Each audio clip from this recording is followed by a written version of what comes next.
First, let's talk about a letter. During the course of the last month, we've been used, haven't we, to being seeing parts of Wiltshire's on flood alerts, lots of flood alerts banging through on your phone if you've got your notifications set. Well, now one of the men hoping to become the next police and crime commissioner in the county has hit out at plans by the Dorset and Wiltshire Fire and Rescue Service to remove important flood rescue equipment from stations in Chippenham and Trowbridge and instead have it based at locations in Swindon, Salisbury and Poole. He's Jonathon Seed, who's also a Wiltshire councillor for Summerham and Seed, and with us this morning. Jonathon, good morning. Good morning, Ben. Look, the Dorset and Wiltshire Fire and Rescue Service, they admit they're doing a review, yeah, but no decisions have been made. So why are you jumping the gun a bit, it seems, here?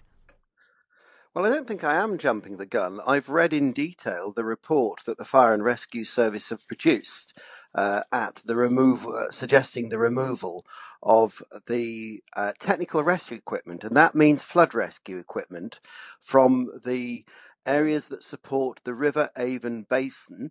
And they're going to take them away from Trowbridge and Chippenham, and that is where they have also identified the greatest risk occurs. Now, I think that is unacceptable for the people who are at risk in Wiltshire and Swindon, and the fire service themselves have identified as the greatest risk being in the Staverton area. Now, it's not just a proposal. This has been discussed by the Fire and Rescue Authority, who, to give them their due, have raised their concerns.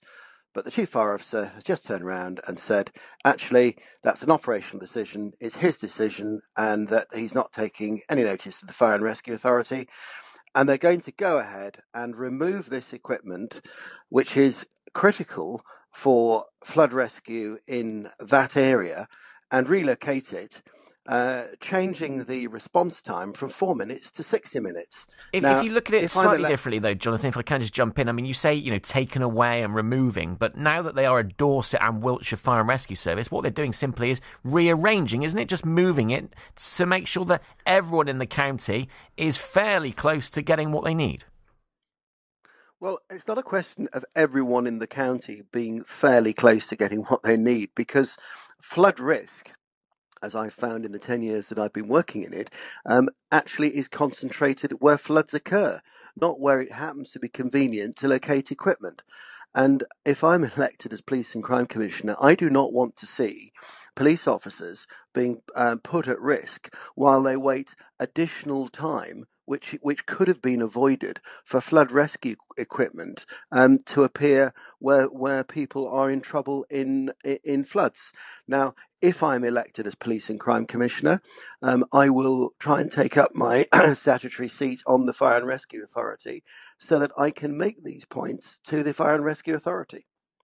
In places like Malmesbury that have had floods before, I mean, the local fire station there, it seems, dealt with what they were presented with without this specialist equipment. So does that kind of undermine your argument?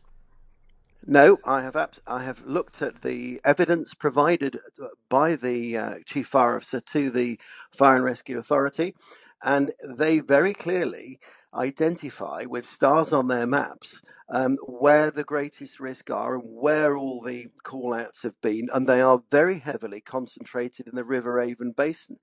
And I don't want to see the people of Wiltshire being put at risk simply by rationalisation by a Chief Fire Officer who's already said that once he's removed the equipment, then he's going to look at making efficiencies in the stations from which he removes that equipment.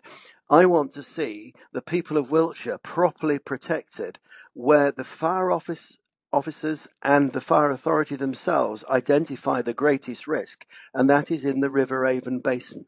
You mentioned the possibility of you getting the Police and Crime Commissioner gig in the upcoming elections. Is that what this is really about? Just a little inkling people are getting of, the promises that you're making, the way that you'd perform. It's like a film trailer of what they might get if they go with you. Well, of course, it's about that, because I am in the process of trying to achieve that office.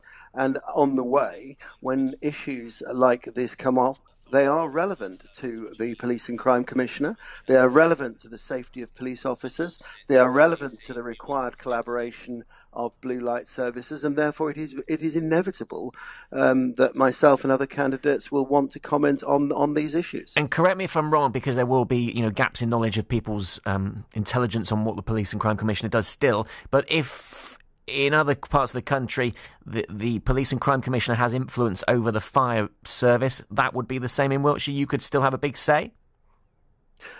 I think in the first instance, having a greater collaboration is the line that we want to look at. But be in no doubt that there are 5 authorities in the country where they have a combined police and fire organisation under the PCC. Now, I'm not saying that's something that I would want to do in the first instance, but it is something that is clearly interesting to look at, and it is government policy that collaboration is pulled together. But in the first instance, what I'm looking to do is to ensure that we work together and that blue light services do collaborate, and efficiencies by one don't put another blue light service at risk. Jonathon Seed, thank you. Well, in response to the Dorset and Wiltshire Fire and Rescue Service, they've told us they're reviewing the provision of their technical rescue capabilities with a view to enhancing rather than reducing the services they provide to the community. They've told us in a statement that at the very early stages of this, no decisions have been made and they will continue to make the very best use of public money. The FBU, the Fire Brigades Union, which represents firefighters, say they're engaged in comprehensive discussions with the Fire and Rescue Service, and as yet no firm decision has been made on changes to technical rescue locations. This obviously a time of concern for our members at these stations, who are highly skilled and committed members of staff.